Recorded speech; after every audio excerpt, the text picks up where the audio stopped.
ayun guys, share ko lang din po. Meron po akong small business. Kung makaganon, parang ipa-flash dito eh. No? Ayun, meron po akong small business, mga besi ko. Ayan, support nyo po ang aking small business. Yes, meron po tayong 8 business. So, ayan. Ano lang po ako dun guys, reseller lang po ako ng mga products na yun. Pero syempre, masaya naman din ako kasi kahit papano may opportunity tayo na mag-try ng ibang bagay, ganun, kahit bata pa tayo, ganun.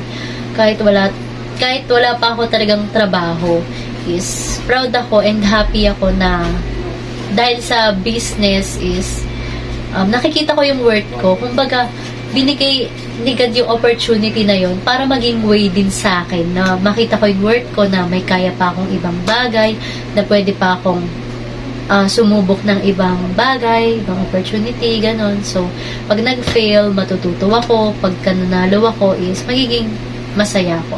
Tsaka pag nag-fail is matututo naman, maliban sa matututo, mas magiging better na yung mindset ko. Pagdating sa bagay na yon, ganon. Basta ganun. Kaya, ayun, happy naman ako guys kasi, ayun, yung pera sa business is kahit na nakakaloka talaga mag-compute is na-enjoy ko pa rin siya kasi kahit nahihirapan ako, yung mga struggle ako sa business is tawag doon, na-enjoy ko pa rin siya kaya tinutuloy ko yung ginagawa ko and hindi ko talaga ina-expect na lalago yun. Hindi ko naman sinasabi na sobrang pa-successful ko na hindi naman ganun. Kumbaga, na-appreciate ko lang yung pakiramdam na kumita ng pera, ganun, yung wala kang dinuduga, di ba? Hindi ko kinukuha yung pera sa flood control. Huy! Hindi ka talaga para magparinig. Pero go lang. Ayun, guys. Ayun. Biggest flex. Si Bokolo. Tama na yan. Ayun. Pero yun, guys. Happy lang ako na yung pera sa business na ko siya, na ma-manage ko siya. So, yung kalahati nun is actually yung pera sa business, iipon ko siya, iba-iba yung wallet na yon.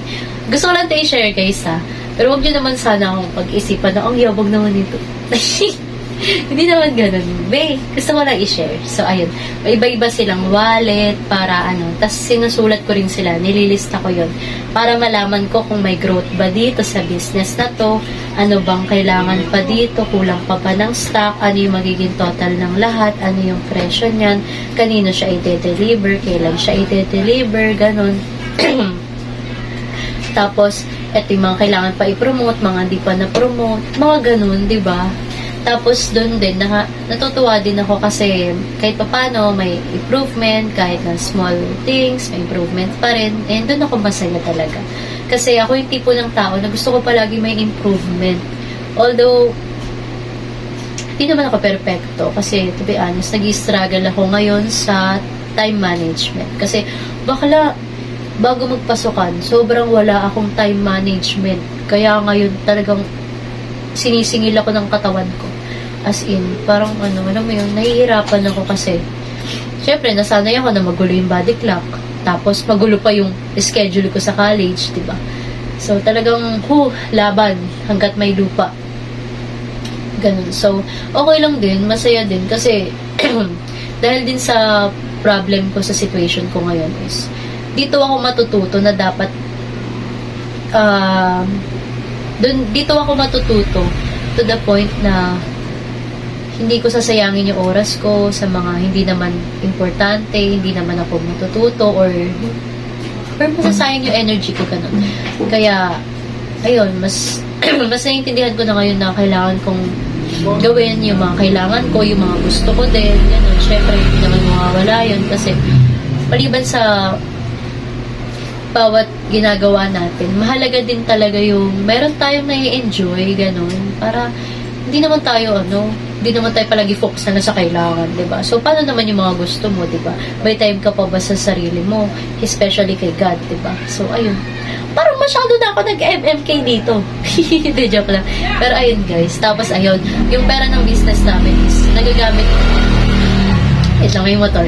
Nagagamit din namin sa sa amin, sa family ko, kapag kailangan namin, kami tatlo nila mami, pag kapos kami, ginagamit namin yung pera ko, ganun. Tapos, ayun. Di naman din nasasayang kasi nagagamit din namin maliban sa kailangan, nagagamit din namin siya sa mga gusto namin gamitin, paggamitan ng pera. So, ayun, masaya naman din. And also, akala ko nung una, ayun na naman yung word na yan. Bakla, dali na. So, ayun. Akala ko nung una, guys, pag nag-business ako is yung pera doon, pambibili ko lang ng mga gusto ko. Since ko talaga, guys, talagang maluho akong tao. As in, mahilig ako sa mga gamit, ganun. Pero not in a way naman na sa iba ako magpapabili na, uy, bibilan mo ako ng ganyan. Tapos pag nagka-boyfriend, bilan mo ako ng ganun, bilan mo ako ng ganyan. Hindi naman ako ganun. Materialistic ako sa part na, sa way na, marami akong gustong bilhin. Sobrang dami kong gustong bilhin. May mga iba't ibang bagay akong gusto. Tapos, pag nakuha ko yun, sobrang saya ko, ganun, as materialistic person, ganyan. Lalo na kapag galing sa sarili kong pera yung pinambili ko, or, siyempre, sa parents ko din, ganun. So, wala pa kasi ako talagang trabaho, guys. So, ayun, yung pinapambili ko ng mga gusto ko is, iniipon ko siya, tapos, yung iba naman is, sinisweldohan ko yung sarili ko dun sa business. Kahit small do pa naman.